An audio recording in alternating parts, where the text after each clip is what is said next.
വീണ വിജയൻ 29-ാം തീയതി ഇഡിക്ക് മുന്നിൽ ചോദ്യം ചെയ്യാൻ എത്തുമെന്നാണ് നമ്മളൊക്കെ അറിഞ്ഞത്. പക്ഷേ ഇന്ന് പെട്ടെന്നൊരു സസ്പെൻസായിട്ട് തന്നെ വീണ ഇഡിയുടെ ഓഫീസിലേക്ക് വരികയാണ്. ഇന്നലെയായിരുന്നു എസ്എഫ്ഐയുടെ ആ 134 പേജുള്ള രേഖകളൊക്കെ എത്തിയിട്ടുള്ളത്. ഇന്ന് വീണയ്ക്കൊരു വിലങ്ങ് വീഴുന്ന ഒരു അവസ്ഥയിലേക്ക് എന്തെങ്കിലും പോകുമോ? അങ്ങനത്തെ സാഹചര്യങ്ങളൊക്കെ നിലനിൽക്കുന്നുണ്ടോ? അതിര ഞാനിന്ന് ദിവസവും നമ്മുടെ സ്റ്റുഡിയോയിലേക്ക് വരുന്നത് ഇഡിയുടെ ഓഫീസിന് മുമ്പിൽ കൂടെയാണ്. അപ്പോൾ പലപ്പോഴും ഇതുപോലെ പത്രപ്രവർത്തകരെയും മീഡിയ, ക്യാമറ, പോലീസ്, ബാരിക്കേഡൊക്കെ കാണാറുണ്ട്.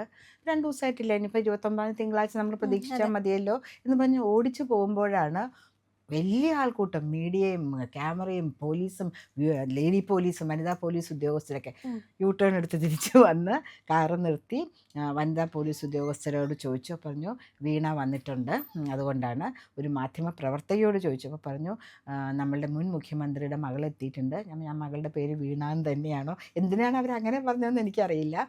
മറ്റൊരു ഉദ്യോഗസ്ഥനോട് ചോദിച്ചു, മറ്റൊരു മീഡിയ പേഴ്സണോട് ചോദിച്ചപ്പോൾ പറഞ്ഞു, റിയാസാണ് കൊണ്ടുവന്ന് ഇറക്കിയതെന്ന് പറഞ്ഞു. റിയാസ് ഇറങ്ങിയില്ല, പോയി എന്ന് പറഞ്ഞു. ഏത് വാഹനത്തിലാണ് വന്നതെന്ന് ചോദിച്ചപ്പോൾ അത് ഞങ്ങൾ ശ്രദ്ധിച്ചില്ല, ഷൂട്ട് ചെയ്യുന്നതിൻ്റെ തിരക്കിൽ. മറ്റൊരു മാധ്യമ പ്രവർത്തകൻ എന്നെ വിളിച്ചു, പത്മജി ഇങ്ങോട്ട് വാ, ഞാൻ എല്ലാം പറഞ്ഞുതരാമെന്ന് പറഞ്ഞിട്ട് അദ്ദേഹം പറഞ്ഞു, ആദ്യം വന്ന നമുക്കെല്ലാവർക്കും ഇപ്പോഴും സസ്പെൻസിൽ നിൽക്കുന്ന കാറിൽ തന്നെയാണ് വന്നത്, കറുത്ത ഇന്നോവ കാറിൽ തന്നെയാണ് വന്നത്. റിയാസ് കൂടെ ഉണ്ടായിരുന്നു. റിയാസ് അന്ന് ചെയ്തതുപോലെ തന്നെ നടു റോഡിൽ ഭാര്യയെ ഇറക്കി വിട്ടിട്ട് അദ്ദേഹം പോയി. ഇനി തിരിച്ചു വിളിക്കാനായിട്ട് കാറ് വരേണ്ടി വരുമോ, അതോ പോലീസ് പ്രൊട്ടക്ഷനിൽ വീണ തൈക്കണ്ടി പോകുമോ എന്നാണ് നമ്മൾ സാക്ഷര അതെ. കേരളം കാത്തിരിക്കുന്ന നമ്മളെല്ലാം കാത്തിരുന്ന ആ ഒരു കാത്തിരിക്കുന്ന കാര്യമായിരുന്നു. ഒരിതിന് വേണ്ടിയിട്ടാണ്. വിദ്യാഭ്യാസം തിരിച്ചു വരേണ്ടി വരുമോ, അതോ പോലീസ് പ്രൊട്ടക്ഷനിൽ വേറൊരു സ്ഥലത്തേക്ക് വീണ പോകുമോ എന്നുള്ളതാണ് നമ്മളുടെയൊക്കെ ചിന്തയിൽ വരുന്നത്.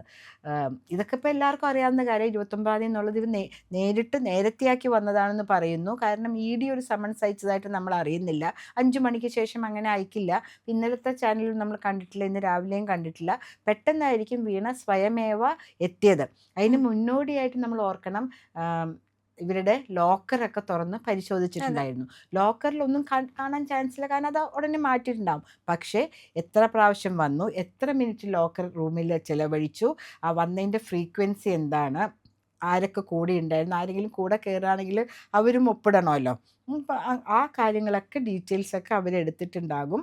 അത് വച്ചിട്ട് അവർ ക്രോഡീകരിച്ചിട്ടുണ്ടാവും. ഇപ്പം ഒന്നുമില്ലാത്ത ലോക്കറിൽ വന്നും പോകേണ്ട ആവശ്യമില്ല. എപ്പോഴാണ് അവസാനമായിട്ട് വന്നത്, ഈ ലോക്കർ എന്നാണ് തുറന്നത്, അതിനുശേഷം വന്ന ഫ്രീക്വൻസി എന്താണ് എന്നുള്ള കാര്യങ്ങളൊക്കെ കൃത്യമായി അന്വേഷിച്ചിട്ടുണ്ടാവും.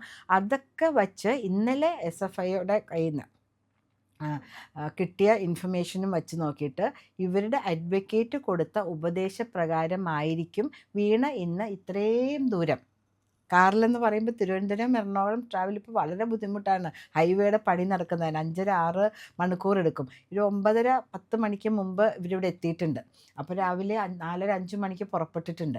അങ്ങനെ എത്തിയിട്ടുണ്ടെങ്കിൽ എന്തോ ഇവരിൻ്റെ ഉള്ളിൽ ഇവർക്ക് അനുകൂലമല്ലാത്ത ഒരു നടപടി പ്രതീക്ഷിക്കുന്നു എന്ന് വേണം നമുക്ക് മനസ്സിലാക്കാനായിട്ട്. തീർച്ചയായും 3 തെളിവുകളാണ് ഉം, മുന്നിലേക്ക് എടുത്തു വെച്ചിരുന്ന് വീണയെ ചോദ്യം ചെയ്യുന്നത്. ഉം, ഒന്ന്, ഉം, ഈ എസ്എഫ്ഐയുടെ കഴിഞ്ഞ ദിവസം കിട്ടിയിട്ടുള്ള രേഖകള്. ഉം, രണ്ടാമതായി ഈ ശശിധരൻ കർത്തയെ, ഉം. അയാളുടെ കുടുംബത്തെ, കുടുംബത്തെ, അത് ഉം, അദ്ദേഹത്തിനെ ചോദ്യം ചെയ്തിട്ടില്ലല്ലോ. അപ്പൊ ഉം. അദ്ദേഹത്തിന്റെ കുടുംബം, കുടുംബത്തെ ചോദ്യം ഭാര്യ, ചെയ്തിട്ടുള്ള മകള്, മകൻ, ഇവർ ഉം. 3 പേരെയും അവരെ ചോദ്യം അവരുടെ ചെയ്തിട്ടുണ്ട്. മൊഴികള്, പിന്നെ കഴിഞ്ഞ ദിവസം വീണയെ ചോദ്യം ചെയ്ത് അവർ എഴുതി തയ്യാറാക്കിയ വീണ പറഞ്ഞ മൊഴികൾ, ഉം, ഇത് 3ഉം മുന്നിൽ വെച്ചിട്ടായിരിക്കും ഇന്ന് വീണയോട് ചോദിക്കാൻ പോകുന്നത്. അതെ. ഇതിൽ ആ അന്ന് ചോദിച്ചപ്പോൾ ഉത്തരം കിട്ടാത്ത ആ പ്രധാന ചോദ്യം ഇന്നും ചോദിക്കും. ഉം, എവിടെ നിന്നാണ് ഇതിന്റെ സോഴ്സ്? ഉം, എന്തിനാണ് കൊടുത്തത്? ഉം. അതേ ചോദ്യങ്ങൾക്ക് കിട്ടും. പിന്നീട് മറ്റു ചില റിപ്പോർട്ടുകളും കേൾക്കുന്നുണ്ട്.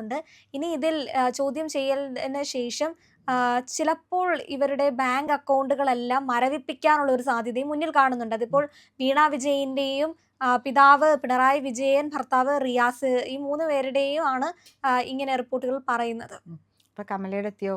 ഈ സ്ഥാപനം വീണയുടെ എക്സാലോജിക്ക് തുടങ്ങാനും വേണ്ടി തൻ്റെ പെൻഷൻ ഇൻകം മുഴുവനും മകൾക്കായി കൊടുത്ത കമലയിടത്തിയുടെ ബാങ്ക് അക്കൗണ്ടുകൾ നോക്കില്ലേ? ബാങ്ക് ഉം. അക്കൗണ്ടുകൾ, ധാരാളം ബാങ്ക് അക്കൗണ്ടുകൾ. ഒരാൾക്ക് എന്തിനാ ഇത്രയധികം ബാങ്ക് അക്കൗണ്ടുകൾ എന്ന മറ്റുള്ള അത്രയും ബാങ്ക് അക്കൗണ്ടുകൾ വീണ തൈക്കണ്ടി അന്ന് അത് പറയുകയായിരിക്കും നല്ലത് കേട്ടോ. വീണ വിജയൻ, അവരുടെ official name is Veena T. അപ്പോൾ അതുകൊണ്ട് വീണ ടിയുടെ പേരിലുണ്ട്. അത് കുറച്ചൊക്കെ മരവിപ്പിച്ചിട്ടുണ്ടായിരുന്നു എന്ന് നമുക്ക് തോന്നുന്നു, അല്ലേ? അപ്പോൾ അതിനുശേഷം കുറച്ച് പേഴ്സണലായിട്ടുള്ള കാര്യങ്ങൾ വെച്ചിട്ടുണ്ടാവും. ഇത്രയധികം രൂപ എന്തിന് കൊടുത്തു എന്നുള്ളതാണ് പ്രധാനപ്പെട്ട ചോദ്യം. നമ്മൾ പല പ്രാവശ്യം പറഞ്ഞതാണ്. പക്ഷേ BJP നേതാവായ അഡ്വക്കേറ്റ് ശ്രീ ഷോൺ ജോർജ് ഒരു വിവരാവകാശ രേഖ വച്ചിട്ടുണ്ട്. പറയുവാണെങ്കിൽ വീണയ്ക്ക് കിട്ടിയ 2 കോടിയിൽ പരം രൂപ ഒന്നുമല്ല, 200 കോടി രൂപയോളം വിവിധ രാഷ്ട്രീയ പാർട്ടികളുടെ നേതാക്കന്മാർക്കായിട്ട് ഇവർ കൊടുത്തിട്ടുണ്ട്. ഇപ്പോൾ നമ്മുടെ VD സതീശൻ മുഖ്യമന്ത്രി ആയതിനു ശേഷം കരിമണൽ ഖനനം പ്രൈവറ്റ് സെക്ടറിലേക്ക് പോകാൻ പോകുന്നു എന്ന് പറഞ്ഞിട്ടൊരു ന്യൂസും കൂടെ വരുന്നുണ്ട്. രേവന്ത് റെഡ്ഡി എന്ന് പറയുന്ന മുഖ്യമന്ത്രിയുടെ, കോൺഗ്രസിൻ്റെ മുഖ്യമന്ത്രിയുടെ കുടുംബത്തിൽപ്പെട്ട അല്ലെങ്കിൽ അവരുടെ സുഹൃത്തുക്കൾക്കൊക്കെ അതിലൊരു പങ്ക് വരും എന്ന് നമ്മൾ കേൾക്കുന്നുണ്ട്. ഈ UDF ഭരിക്കുന്ന പല പഞ്ചായത്തുകളും, ചവറ ഉൾപ്പെടെയുള്ള പല പഞ്ചായത്തുകളിലെയും പ്രസിഡന്റുമാർ ക്യാമറയ്ക്ക് മുന്നിൽ വന്ന് പറയാണ്, ഞങ്ങൾക്ക് ഇതിൽ താല്പര്യമില്ല, പൊതുമേഖലയിൽ തന്നെ നിർത്തണം, എന്നാൽ മാത്രമേ ഇതിനൊരു ഓപ്പണായിട്ട് ജനങ്ങൾക്ക് നോക്കാൻ പറ്റുള്ളൂ. പ്രൈവറ്റ് എന്ന് പറയുമ്പോൾ എന്തൊക്കെ കൊണ്ടുപോകണം, എങ്ങനെ കൊണ്ടുപോകണമെന്ന് ആർക്കും പറ്റില്ല. മാത്രമല്ല ധാരാളം അഭ്യസ്തവിദ്യരായ യുവാക്കളുള്ളൊരു സംസ്ഥാനമാണ് കേരളം. ആ സമയത്ത് തൊഴിലവസരങ്ങൾ കൂടുവാൻ പോലും ഇത് സഹായിക്കുമെന്ന് പറയുന്നു. കരിമണൽ എന്ന് പറയുകയാണെങ്കിൽ അതൊരു സ്വർണത്തെക്കാട്ടിലും പ്ലാറ്റിനത്തെക്കാട്ടിലും വില പിടിപ്പുള്ളൊരു ഇതാണ്. ഇന്ന് രാവിലെ നമ്മളുടെ മുൻ കാലാവസ്ഥാ നിരീക്ഷണ കേന്ദ്രം അതിൻ്റെ ഡയറക്ടർ വന്ന് പറയുമായിരുന്നു, സമ്പൽ സമൃദ്ധമാണ് കേരളത്തിൻ്റെ തീരപ്രദേശം, അതായത് പ്രത്യേകിച്ചും തിരുവനന്തപുരം മുതൽ കൊച്ചി വരെയുള്ള സ്ഥലങ്ങൾ. നമ്മളുടെ മൺസൂൺ, നമ്മുടെ കാലാവസ്ഥ, അതൊക്കെയാണ് ഇവിടെ ഇത്രയും അധികം ധാതു മണൽ നിക്ഷേപ ഭൂമിയായിട്ട് കേരളത്തിൻ്റെ തീരപ്രദേശം മാറുവാനായിട്ടുള്ള കാരണം. അതിന് തീരെഴുതി കൊടുക്കുകയാണ് UDF സർക്കാർ വന്നിട്ട്. ഇവർ തമ്മിൽ എന്താ വ്യത്യാസം? അല്ലെങ്കിലും കേരളത്തിന് പുറത്ത് ഇന്ത്യ മുന്നണിയാണല്ലോ, കേരളത്തിനുള്ളിൽ തന്നെയല്ലേ കൊമ്പ് കോർക്കുന്നുള്ളൂ. അപ്പോൾ കരിമണൽ കർത്ത ഉൾപ്പെടെയുള്ള ധാരാളം പേർക്ക് ഈ സ്വർണ്ണഖനി തുറന്നു കൊടുക്കുവാൻ വേണ്ടി പിണറായി വിജയൻ മുഖ്യമന്ത്രിയായിരുന്നപ്പോൾ തുടങ്ങി വച്ച ഒരു പരിശ്രമം ഈ VD സതീശൻ മുഖ്യമന്ത്രി അയക്കുന്ന സമയത്ത് തുടർന്നു കൊണ്ടുപോകുന്നു എന്നാണ് നമ്മൾ മനസ്സിലാക്കേണ്ടത്, അല്ലേ? അല്ലെങ്കിൽ എന്തുകൊണ്ട് ഇദ്ദേഹത്തിൻ്റെ മാസപ്പടിയല്ല, ഇദ്ദേഹം ഓരോരുത്തർക്കും കൊടുത്തത് അദ്ദേഹം തന്നെ സ്വന്തം കൈപ്പടയിൽ എഴുതി വച്ചിരിക്കുന്നു. ഇനി അതിനെ ആർക്കും ചലഞ്ച് ചെയ്യാൻ പറ്റില്ല. പഴയ ബുക്കാണ്, പുതിയ ബുക്കിൽ എഴുതി ഇപ്പം ഇങ്ങനെ എന്നാൽ ഞാനൊരു പാഠം പഠിപ്പിക്കാമെന്ന് പറഞ്ഞ് എഴുതി തുടങ്ങിയതല്ല. പഴയ ഒരു ഡയറിയിൽ അദ്ദേഹം കണ്ടിന്യൂസ് ആയിട്ട് എഴുതി പോയതാണ്. ആ ബുക്കിലുള്ള ഓരോ വ്യക്തികളെയും ED വിളിപ്പിക്കണം, അല്ലെങ്കിൽ ഒരു പ്രത്യേക ഇൻവെസ്റ്റിഗേഷൻ ടീം ഉണ്ടാക്കിയിട്ട്, SIT സ്പെഷ്യൽ ഇൻവെസ്റ്റിഗേഷൻ ടീം ഉണ്ടാക്കിയിട്ട് അവർക്ക്, നമുക്ക് എല്ലാവർക്കും അറിയാം അല്ല, അത് തന്നെയാണ് ഇന്ന് എല്ലാവരും സംശയിക്കുന്നത്. ഇതുവരെ വീണ തൈക്കണ്ടി, അതുപോലെ തന്നെ ശശിധരൻ കർത്ത, ഇവരിൽ ഇങ്ങനെ CMRL, എക്സാലോജിക്ക് ഇതിൽ തന്നെയാണ് നിൽക്കുന്നത്. ഇന്നിനെ ചോദ്യം ചെയ്യുമ്പോൾ ഇതെല്ലാം കടന്നുകൊണ്ട് പിണറായി വിജയനിലേക്ക് എത്തുമോ, റിയാസിലേക്ക് എത്തുമോ? ഇതാണ് എല്ലാവരും ഇങ്ങനെ ഉറ്റുനോക്കിക്കൊണ്ടിരിക്കുന്ന ഒരു വിഷയം. കാരണം ആ ഒരു മൊഴികളും എല്ലാം എടുത്തു വെച്ചിട്ടാണല്ലോ ഇന്ന് നമ്മൾ കഴിഞ്ഞ തവണ ആതിര പരിവഹൻ സൈറ്റിൽ കയറി കാറിൻ്റെ രജിസ്ട്രേഷൻ നോക്കിയപ്പോൾ അത് ഡൗൺ പേയ്മെൻറ്റിൽ മേടിച്ച കാറാണ്, ഹൈപ്പോത്തിക്കേഷൻ പോലും ഇല്ല. 30 ലക്ഷത്തിന് മേലെ വിലയുള്ള കാറാണ്. ഡൗൺ പേയ്മെൻറ്റിൽ മേടിച്ചിട്ടുണ്ടെങ്കിൽ ആ മേടിച്ച ആരാണെന്ന് എൻ്റെ ജേർണലിസ്റ്റ് പറയുകയുണ്ട്. പക്ഷെ ഞാനത് പറയുന്നില്ല, കാരണം ഞാനത് ഉറപ്പാക്കിയിട്ടില്ല. ഇപ്പോഴും അതിൽ സൈറ്റിൽ കയറി നോക്കുമ്പോൾ നമുക്ക് ആദ്യത്തെ ലെറ്റർ, അവസാനത്തെ ലെറ്റർ, ഇനീഷ്യൽ മാത്രമേ വരുന്നുള്ളൂ. ഞാൻ ഉറപ്പാക്കാത്ത സ്ഥിതിക്ക് ഞാൻ പേര് പറയുന്നില്ല. പക്ഷേ അത് ആരാണെന്ന് എൻ്റെ പ്രവർത്തകനായ ഒരു ജേർണലിസ്റ്റ് എന്നോട് പറഞ്ഞു ആരുടെ കാറാണെന്ന്. എനിക്ക് ഷോക്കായിപ്പോയി, വളരെ ഷോക്കായിപ്പോയി ആ പേര് കേട്ടിട്ട്. ഹൈപ്പോത്തിക്കേഷൻ ഇല്ല, ഡൗൺ പേയ്മെൻറ്റിൽ. ആ ഡൗൺ പേയ്മെൻറ്റ് എങ്ങനെ വന്നു, അതിനുള്ള ഇൻകം എങ്ങനെ ബാങ്കിൽ വന്നു, അതും കൂടെ നമ്മൾ ചിന്തിക്കണ്ടേ.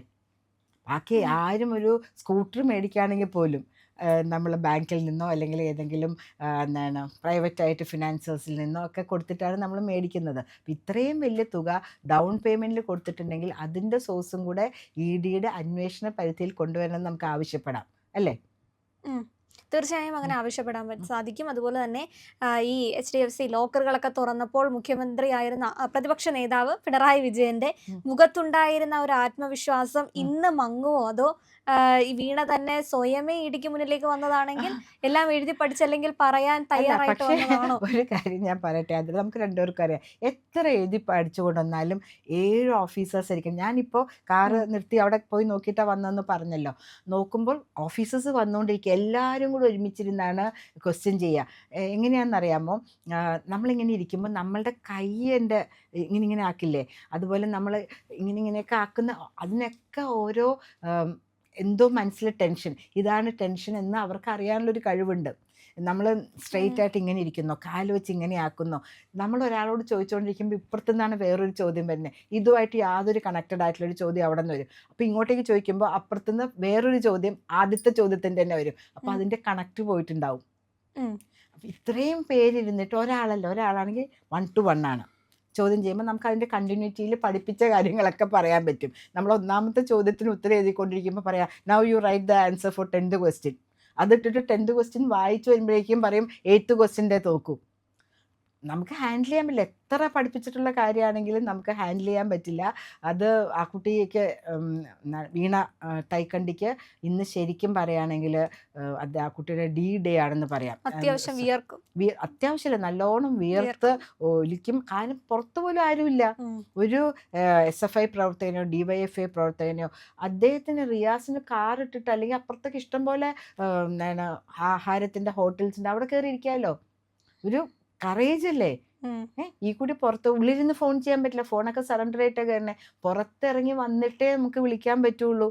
അപ്പോൾ എത്ര പഠിപ്പിച്ചിട്ട് വിട്ടാലും ഇന്നത്തെ ദിവസം ശരിക്കും വീണ ബുദ്ധിമുട്ടും വേർക്കും. പഠിപ്പിച്ച ചോദ്യങ്ങളല്ല, വേറെ ചോദ്യങ്ങളാണ് വരുന്നത്. അതിന് ഒരേപോലത്തെ ഉത്തരം പറയുവാനായിട്ട് അത്രയ്ക്ക് ഒരു ബുദ്ധി കേന്ദ്രമാണ് വീണ എന്ന് ഞാൻ വിചാരിക്കുന്നില്ല.